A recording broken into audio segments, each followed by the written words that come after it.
오늘 각종 사건, 사고 소식을 정리해보는 포인트 뉴스입니다. 첫 번째 소식입니다. 32명의 목숨을 앗아간 성수대교 참사가 발생한 지 30년이 지났습니다.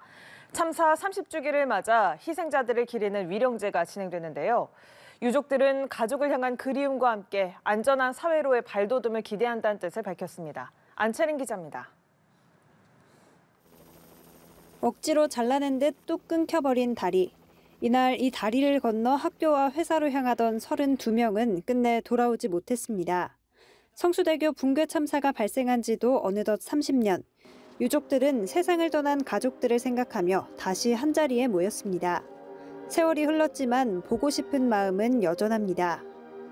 30년이 벌써 지났는데 10월만 되면 우리 유가족들은 늘 그냥 가슴 아프고 슬픈 그런 감정들이 죽을 때까지 안 날 수가 없죠.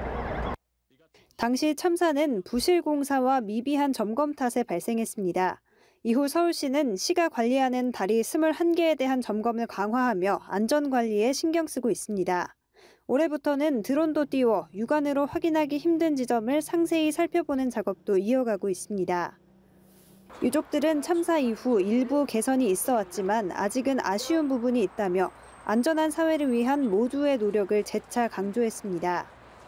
우리가 안전에 대해서 생각해 볼 필요가 있었고 또한 그 이후로 교량관리부가 이렇게 생기기도 하고 그런데도 불구하고 현재까지 계속 사건 사고가 나오니까 한 사람 한 사람이 모든 안전 요원이 돼야 되고 각종 사고가 안 나도록.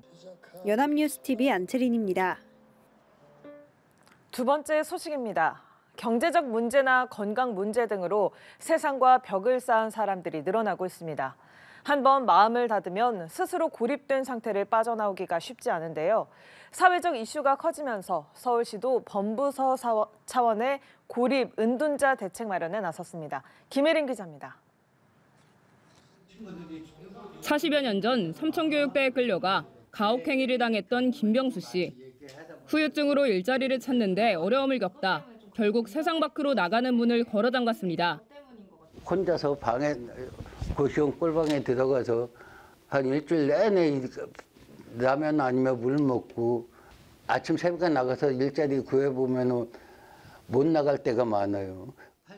간간히 나갔던 공사 현장에서 생사를 오가는 경험을 한 뒤 다시 한번 살아보기로 마음을 먹은 뒤엔 용기를 내 주민센터 등의 도움을 요청했고 지금은 비슷한 처지에 있던 이들을 돕고 있습니다. 조금만 도와주면 한 2, 3개월만 도와주면 그거 스스로 벗어나게끔 해주셔야 되는데 꼭 한두 번으로 끝나버리니까는 친구들이 벗어나지 못하다가 죽게 되고 고립가구가 되는 것 같아요.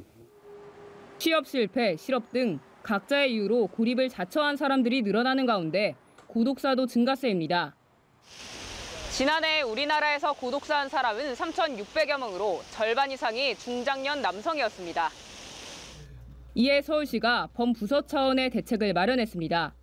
정신건강과 돌봄, 여가 등 모든 영역에 걸쳐 있는 문제인 만큼 특정 부서만의 문제가 아니란 판단입니다. 누구든 도움을 요청할 수 있게 외로움 전담 24시간 콜센터를 운영하는 한편 위기가구 발굴 체계도 강화할 방침입니다. 전기, 가스 사용 등 위기 정보를 활용한 상시 발굴 체계를 강화하고 편의점 등 생활 밀착 업종과 협력해서 고립가구 신청, 신고 접점을 확대하도록 하겠습니다. 또 맞춤형 지원을 통해 고립된 사람들이 다시 사회와 연결될 수 있도록 도울 계획입니다. 연합뉴스TV 김예리입니다. 다음 소식입니다. 해외 직구, 이제는 우리 삶의 일부가 됐죠. 하지만 이를 악용한 불법 행위도 끊이지 않고 있는데요. 관세청은 대규모 할인 시즌을 고려해 특별 단속에 들어가기로 했습니다. 김수빈 기자입니다. 일렬로 놓여있는 고가의 와인들. 와인 수입업자 A씨가 개인이 마시는 것처럼 가족, 지인들의 개인 통관 고유 부호를 동원해 사들인 와인입니다. 이렇게 들여온 주류만 시가로 40억 원 상당인데 13억 원의 세금을 포탈한 혐의를 받고 있습니다.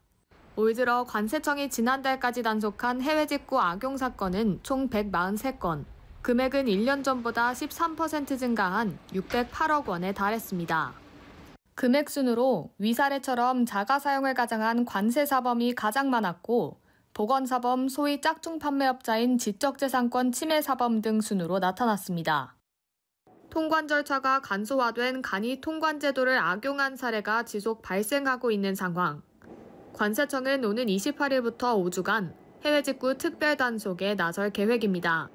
중국의 광군제와 미국의 블랙 프라이데이 등 대규모 할인이 집중되는 시기에 맞춰서 불법 행위를 엄단하겠다는 취지입니다. 단속 주요 품목은 해외 직구 수요가 집중되는 식의약품, 화장품, 가방, 신발, 의류 등입니다. 이들 중 자가 사용을 위장한 밀수입인지, 수입 요건을 회피한 부정 수입인지 등을 살펴볼 방침입니다. 국민 건강과 안전을 지키기 위해 해외 직구 악용 사범에 대한 정보 분석과 기획 단속으로 강력히 대응해 나가겠습니다. 관세청은 국내외 전자상거래업체와 협업해 불법 수입 물품의 온라인 유통도 모니터링할 계획입니다. 연합뉴스TV 김수빈입니다. 마지막 소식입니다. 자연을 보호하거나 등산객 안전을 위해 국립공원에서 출입이 금지된 구역을 비법정 탐방로라고 합니다. 매년 사고가 끊이지 않고 있는데도 불구하고 온라인에선 이런 곳에 갈 산행 참가자를 모집하거나 산행 인증 후기 게시글을 쉽게 발견할 수 있는 실정입니다. 이화영 기자입니다. 자, 아래쪽 당길게요. 중심만 잡아 당길게요. 구조대가 눈으로 뒤덮인 산길을 뚫고 들것에 실린 등산객을 옮깁니다. 이 등산객은 법으로 출입이 금지된 비법정 탐방로를 들어갔다가 다쳐 구조됐습니다. 비법정 탐방로는 현행법상 자연 경관 등을 보호하거나 등산객 안전을 위해 출입이 통제된 구역을 말합니다. 그런데도 이런 데서 다치거나 죽는 사고는 매년 끊이지 않고 있습니다. 지난 2020년부터 올해 8월까지 안전사고 68건이 발생했고 사망자는 19명에 이릅니다. 통제구역을 출입하면 위반 횟수에 따라 최대 50만 원의 과태료를 부과할 수 있지만 예방은 쉽지 않습니다. 분명 불법인데도 온라인에선 비법정 탐방로가 포함된 코스로 산행을 모집하는 게시글을 어렵지 않게 발견할 수 있습니다. 후기가 SNS 등을 통해 버젓이 공유되기도 합니다. 문제는 탐방로 현장 단속과 적발 외에 불법 산행 모집이 이루어지는 온라인 게시물을 막을 법적 근거가 없다는 점입니다. SNS와 온라인 커뮤니티를 통해서 이게 불법 산행 정보가 확산이 되고 있는데 등산객들이 안전하게 산행을 하기 위해서는 불법 산행 정보를 반드시 막아야 합니다. 불법 산행 정보를 온라인에 공유하는 행위를 금지하는 등 실효성 있는 대책이 필요하다는 지적이 나옵니다. 연합뉴스TV 이화영입니다.